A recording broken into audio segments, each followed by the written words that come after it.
I got to make a decision. Now, you see, I had to come to believe in a God before I could make a decision to turn my will and my life over.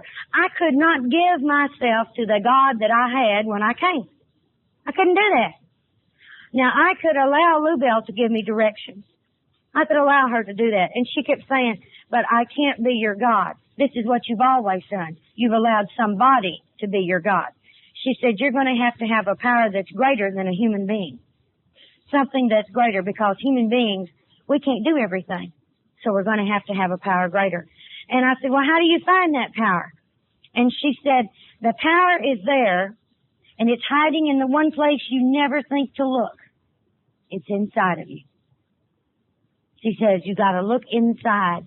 And I said, what do you mean? She said, do you ever have that voice on the inside that tells you, you really shouldn't do this? You really shouldn't do that. She says, this is a conscience, or it may be the voice of your God living within you. But she said, look to there for your guidance. And she said, you're going to have to get quiet on the inside. Because, see, I was always on the inside. I was just going crazy. My mind, I could not turn my mind off. There was no way. And she said, you're going to have to be able to do that. And I said, but you don't understand. When I lay down at night, all these problems come across my mind. And I said, and I find it very hard to go to sleep.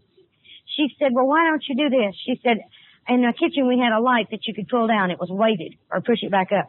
She said, in your mind's eye, in your bedroom, she says, pull down a basket that's on one of those weighted and put all your problems in the basket and send them up. And she says, tomorrow morning, if you want to take the basket and get them back, all right. But tonight, let them go. And she said, and when you send them up, just say, to God, I'm taking them to you. Here they are. And then you go to sleep. And I said, that'll never work. She said, do it anyway. You know, the contempt prior to investigation, you know. I know it won't work. It's like people say, you ever had any of that? To know. You want something? No. Why? I don't like it. How do you know? Well, I don't know, but it just don't look like I'll like it. Stupid. That's stupid. I know that today. That's stupid. But I used to be like that. But now I'll try anything or do anything, because what the heck? What have you got to lose? Your problem. That's what you could possibly lose. And if you don't lose it, you're no worse off than what you were, you know. So I mean, the odds are good. You know, if you're a betting person, the odds are good. And did you know I began to sleep at night? I began to sleep at night. And I couldn't see that a lot of the stuff that was really bothering me was any different, except it wasn't bothering me so much. And that began to make me feel a little better. And so my car began to give me problems. Now, I didn't do well with mechanical things going wrong. It's like they ought to make a button on things that are mechanical, that when they go wrong, you can punch it and they go, oh. Because it hurt me when they went wrong. And it was like I wanted to inflict pain back. How dare you break? You know, I expected things to last forever. Forever. And so here was my car. Now, the funny part about my car is the carburetor was giving me problems. And I'd go down the road and my car would turn itself off. I was powerless. My car was powerless. And I had a power car. So everything went off. The brakes, the steering, everything went weird, you know, when it would turn itself off, which was frightening. And so I went to the shop and the guy said, you need to have the carburetor rebuilt. I didn't have the money to have it rebuilt. And he said, well, take this little thing of gas and you can pour it through the top and it'll backfire. Maybe it'll knock some. He said, what it is, I think, is there's some dirt on the inside of you, of the carburetor, that's blocking the jets and it can't get the power. And that was just like me. I had so much dirt on the inside of me, it was blocking me and I couldn't get the power because I had all this stuff separating me from the power. And that's the way it was in that car. And so I'd pour that stuff through, and sure enough, it'd backfire and it'd run a few days. And then it got to where I was having to do it every day, and then it got to where I was having to do it 2 or 3 times a day, and that began to get on my nerves. Now, I'd gone to these meetings long enough, and you hear this stuff, and you hear it, but just hearing it doesn't do anything. You've got to do it. And I kept hearing, let go, let God, let go, let God. So that day I decided, all right, I was going to give that damn car to God. You know?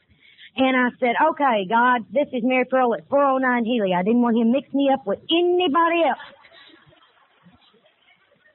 Because you see, it was real important for me to see if God was going to do something for me. Now, he did it for the other people in the group. I saw them, and they would say that God did this and God did that. And I thought, well, boy, that's neat if he does, but I'm not good like them. So he's not going to do that for me. I don't deserve that kind of treatment. And so I just told him, I said, here it is. I said, all I want is to get home. Would you please help me?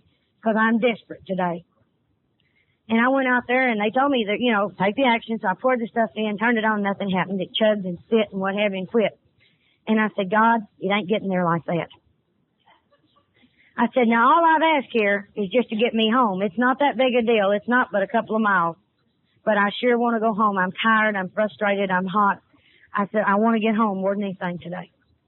So I turned it on again. It chugged a little bit and I said, God, you're going to have to smooth it out. It won't get there like that. And then it just smoothed out. And I was shocked. And I drove my little car home.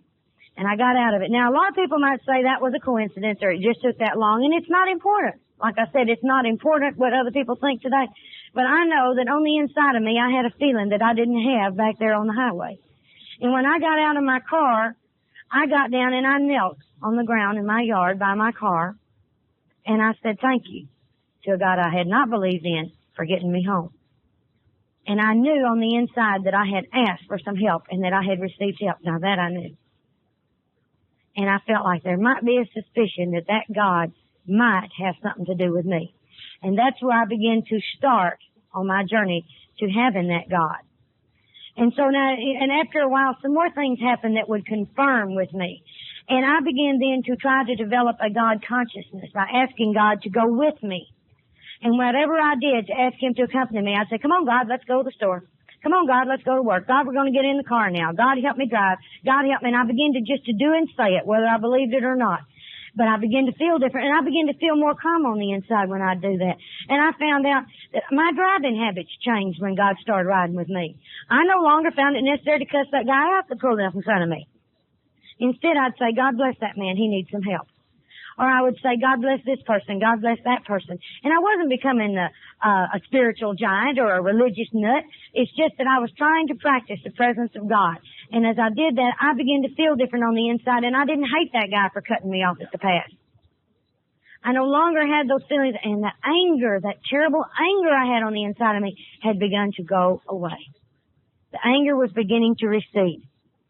And you see, all my life, I had taken credit for things that God had done for me. If things turned out good, I did it. If it screwed up, God did it to me. You know? And my attitude began to change, and I began to recognize now the little things, those little coincidences, those miracles in which God remains anonymous. I began to see those things. And then the insanity began to leave me. The insanity. I no longer found it necessary to physically abuse people. The verbal abuse was longer in going.